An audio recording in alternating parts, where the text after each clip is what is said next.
Welcome to What James Mabbe Wrote.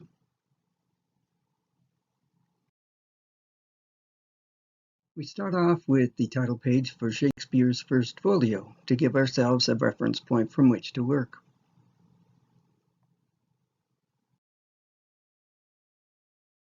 Poems in the front matter is this short thing, written by James Mabbe.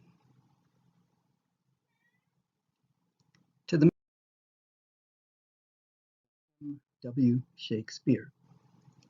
We wondered, Shakespeare, that thou went so soon from the world's stage to the grave's tiring room. We thought thee dead, but this thy printed worth tells thy spectators thou went'st but forth to enter with applause. An actor's art can die and live to act a second part. That's but an exit of mortality.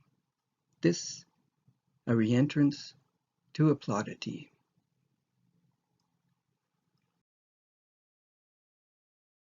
To get to the puzzles and solve them, we're going to use the 23-letter Latin alphabet Gematria values.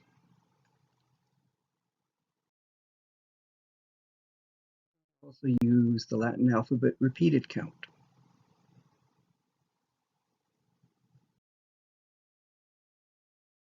Start with some Gematria sums. If we add up the values of the uppercase letters in the title, we get the most common digit sum number, 89. At the base of the screen, you're going to see a tally, a 17 tally. That's so that we can keep track of how many times we can get the number from simple puzzles embedded in this poem.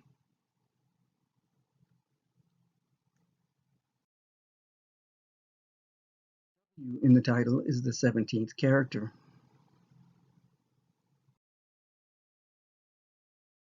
Shakespeare is the 17th letter, giving us 3 instances of the number 17.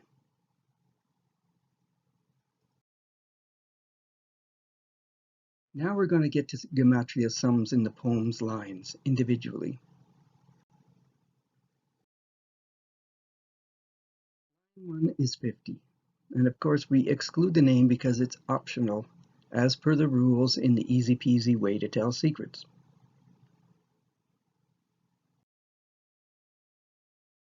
Two is 90. Line 3 is 40. Line 4 is 37. Line 5 is 22.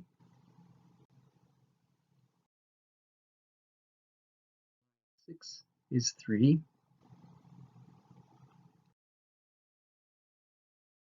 7 is 36. Line 8 is 51, pardon me, which is 17 times 3.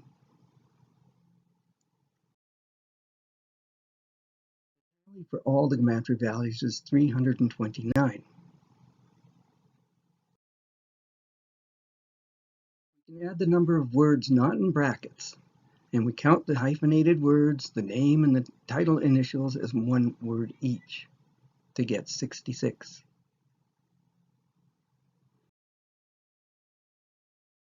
The result is another digit sum number whose digits add to 17, 395.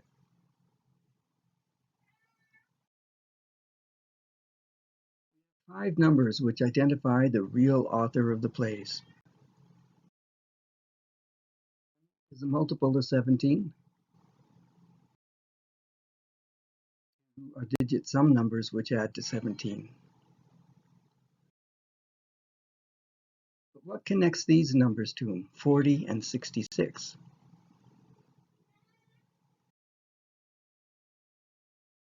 The LAC value for number 66.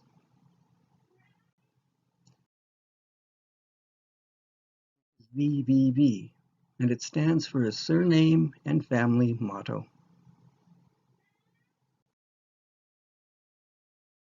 40 is his code number derived from his title.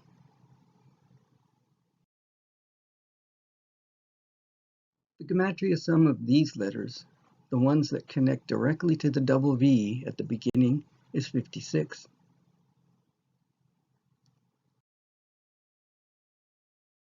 Stage appears to be a hidden equation. We have worlds, 2 hyphens, stage.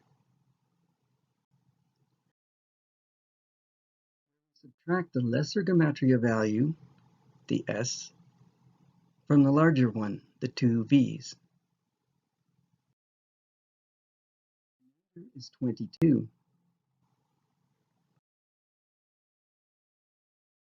The sum of the values in Graves' tiring room, the G and T, is 26.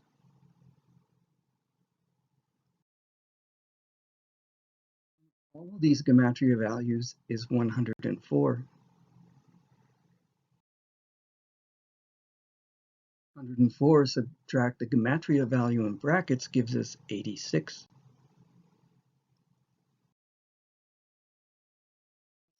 Subtract the number of names in brackets gives us 85, which is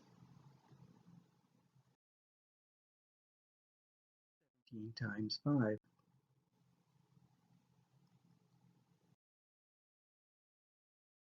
The sum of all the Roman uppercase letters is 57. We have the M, 2 V's, and an E.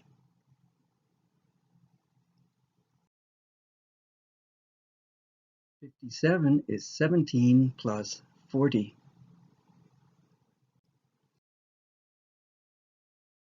Another simple number puzzle.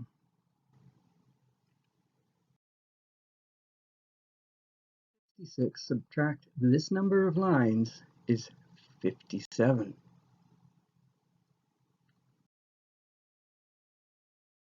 We have another puzzle.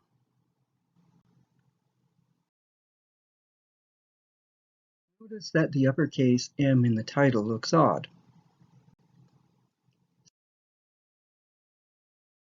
It's off balance. See how the left-hand stem is narrower.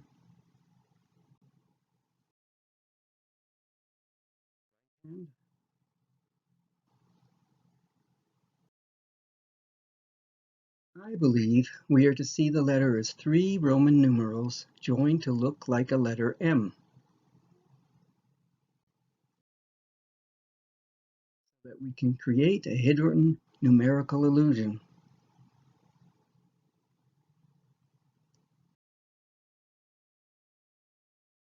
We add the 2 V's to create a hidden number puzzle along with the uppercase letters that we have already seen.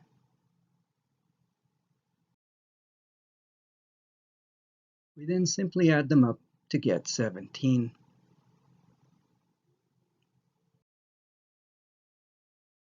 These letters, the abbreviations for his name, are not used because they are not part of the poem.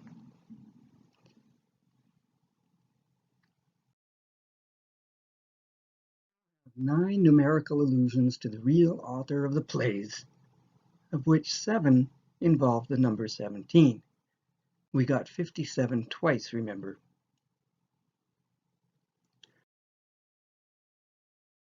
The final number puzzle is the following.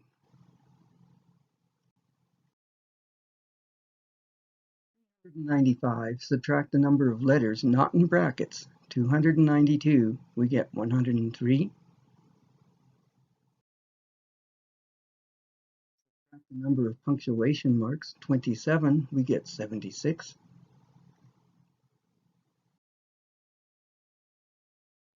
Subtract the number of letters in brackets, 11, we get 65.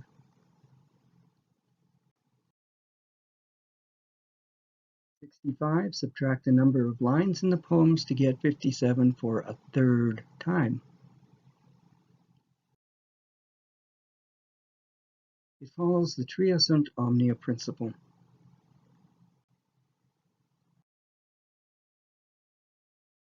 A simple count of all Roman letters reveals there are 34 to give us the 17 tally of 8.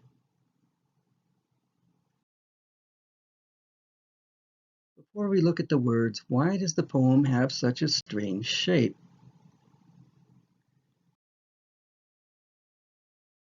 To me, there is something familiar about it. I've just outlined it.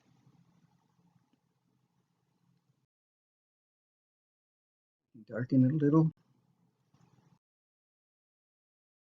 and we give it a gray tinge. It is shaped like an anvil.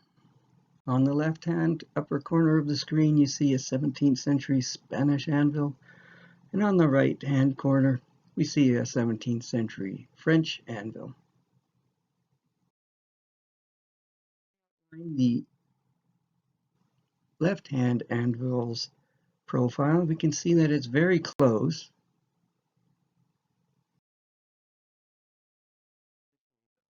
to the poem.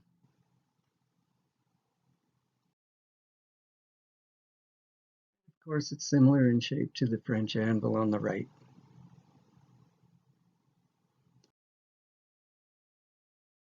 Alludes to these lines from Johnson's poem in the first folio.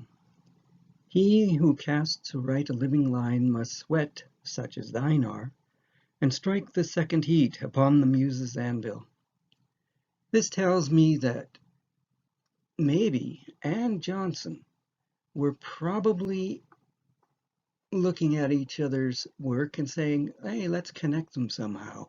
So people get further clues that something is up with the name on the title page of the poem, of the book, pardon me.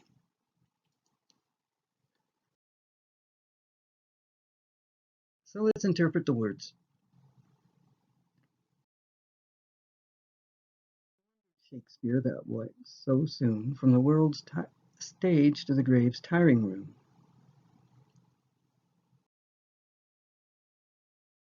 Telling us that the author died too young.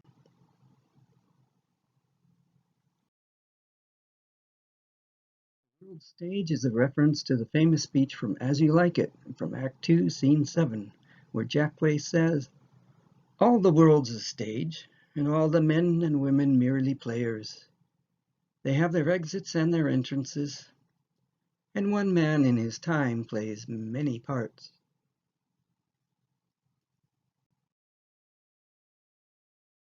The grave's tiring room is a metaphor for the changing reputation or roles.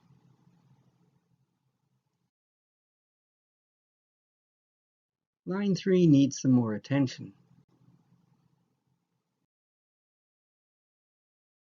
The first phrase is odd. We thought thee dead. The implies the author is still living.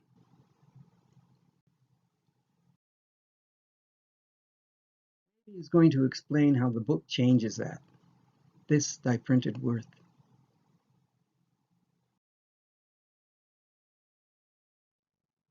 The book shows readers he did not die. Spectators in the next line is unusual. It implies that the author is somehow acting a part.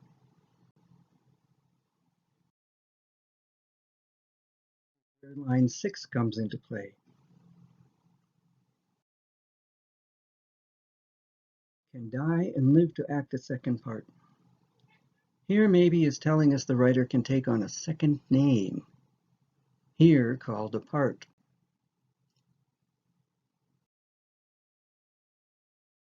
It implies that the writer lives on in the book. That, in line 7, refers to the mortality of the actor.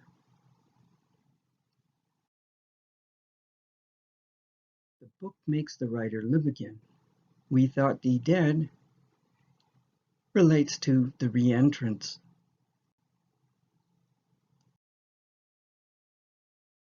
Mabbe is letting readers know the life of the author is hidden in the plays. This thy printed worth is a re-entrance.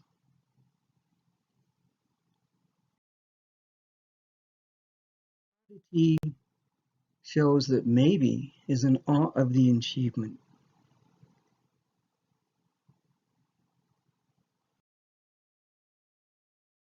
When added to the numerical illusions, only one man can take on the role of Shakespeare.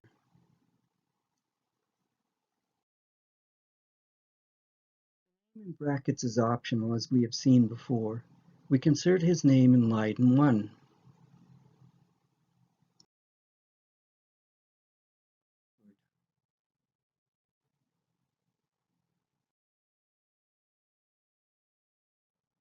Edward de Vere, the 17th Earl of Oxford, is Shakespeare. That's at least what we get from James Mabie's short little poem to the memory of M. W. Shake-Speare.